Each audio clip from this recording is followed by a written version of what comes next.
माझ्या छोट्या मित्रमैत्रिणींनो, ओळखलत ना मला? मी तुमची सुषमा आजी मुलमुले.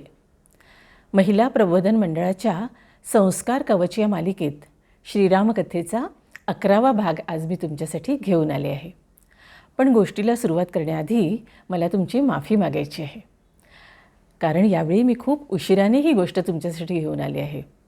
पण या उशिराचं कारण जर तुम्हाला कळलं ना, तर मला खात्री आहे की तुम्ही मला नक्की माफ कराल. काय झालं, माझ्या मोठ्या मुलीला 1 बाळ आणि धाकट्या मुलीला 2 जुळी बाळं झाली आणि मग त्यांच्यासाठी मला वेळ काढावाच लागला, हो ना. पण आता मात्र मी मोकळी झाली आहे. त्यामुळे आता आपण नेहमीप्रमाणे हे व्हिडिओज तुमच्यासाठी नक्की घेऊन येणार आहे मी.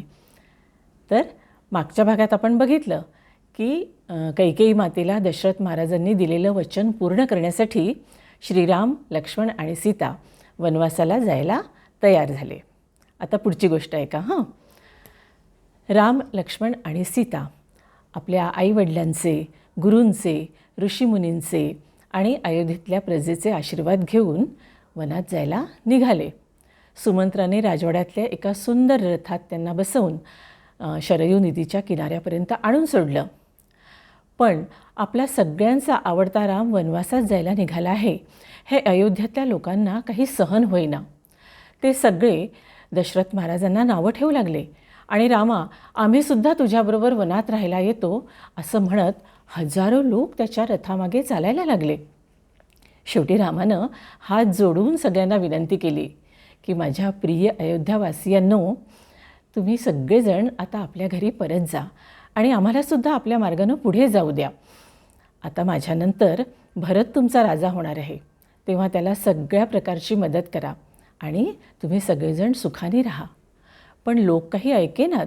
ते म्हणाले की रामा, आम्ही तुझ्याशिवाय जगूच शकत नाही. एखाद्या तहानेनं व्याकुळ झालेल्या हरणाला पाणी मिळालं नाही की त्याची जशी अवस्था होते ना, अगदी तशीच अवस्था आमची तुझ्याशिवाय होणार आहे. त्यामुळे आम्हीसुद्धा तुझ्याबरोबर रानात राहायला येणार. शेवटी रामाने त्यांना सांगितलं की तुम्ही इतके सगळे लोक जर रानात माझ्याबरोबर राहायला आलात तर तिथेच दुसरी अयोध्या नगरी तयार होणार नाही का? मग तो वनवास कसा होईल? त्यामुळे तुम्ही सगळेजण आता आपल्या घरी परत जा आणि आम्हाला आमचं कर्तव्य पूर्ण करू द्या आणि तुम्ही देखील तिथे राहून आपली कर्तव्य, आपली कामं पूर्ण करा. शेवटी नाईलाजानं सगळे अयोध्येचे लोक आपापल्या घरी परत गेले आणि इकडे राम, लक्ष्मण, सीतेने ती रात्र शरयू नदीच्या काठावर घालवली. दुसऱ्या दिवशी सकाळी उठून ते तिघेही वनातल्या वाटेनं चालत चालत पुढे निघाले. गोमती, तमसा अशा नद्या ओलांडून एका संध्याकाळी ते गंगा नदीच्या काठावर येऊन पोचले. गंगा नदीच्या काठावर त्या ठिकाणी गुह नावाचा एक निषादांचा राजा राहत होता. तो रामाचा भक्त होता. रामाला, लक्ष्मणाला आणि सीतेला बघून त्याला खूप आनंद झाला. त्याने सगळ्यांचं स्वागत केलं. ती रात्र हे सगळेजण त्याच्या घरी राहिले. दुसऱ्या दिवशी निषाद राजानं या लोकांना खूप आग्रह केला, रामाला खूप आग्रह केला की रामा, तू आता इथलाच राजा होऊन इथेच राहा. पण रामाने त्यांना नकार दिला आणि ते सगळेजण नौकेत बसून गंगा नदी पार करायला निघाले. पण नौका म्हणजे नाव बरं का.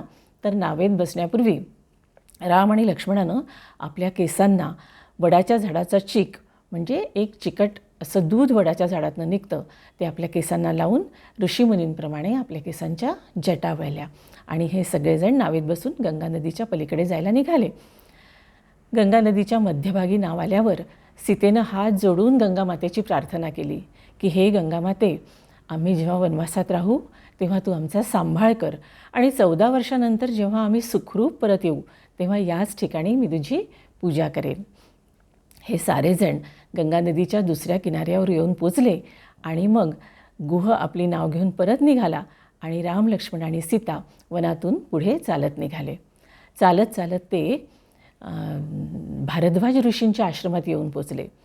या तिघांना बघून भारद्वाज ऋषींना देखील खूप आनंद झाला आणि अतिशय आनंदाने त्यांनी या तिघांचं स्वागत केलं. रामाने त्यांना विचारलं की महर्षी, आमच्यामुळे कुणालाही त्रास होणार नाही आणि आम्हाला राहता येईल अशी एखादी वनातली जागा तुम्हाला माहीत आहे का? त्यावर भारद्वाज मुनी म्हणाले की रामा, इथून जवळच चित्रकूट नावाचा एक अतिशय निसर्गरम्य आणि सुंदर असा पर्वत आहे. त्या ठिकाणी तुम्ही जाऊन राहा. त्याप्रमाणे दुसरे दिवशी राम, लक्ष्मण आणि सीता भारद्वाज ऋषींनी सांगितलेल्या मार्गाने निघाले आणि चालत चालत चित्रकूट पर्वतावर येऊन पोचले. माझ्या छोट्या मित्रांनो, यानंतर काय झालं ते मी तुम्हाला पुढच्या भागात सांगेन. आजची ही गोष्ट तुम्हाला कशी वाटली ते मात्र तुम्ही मला नक्की सांगा. आणि आता हे परीक्षेचे दिवस आहेत, त्यामुळे खूप अभ्यास करा. आणि हो, आता नुकतंच अयोध्येला रामललाच्या मूर्तीचा प्राणप्रतिष्ठा सोहळा झाला. तो तुम्ही टी व्हीवर नक्कीच बघितला असेल. तो बघताना तुम्हाला काय वाटलं ते सुद्धा मला नक्की सांगा. आणि आता माझ्याबरोबर म्हणा, जय जय जय जय जय श्रीराम.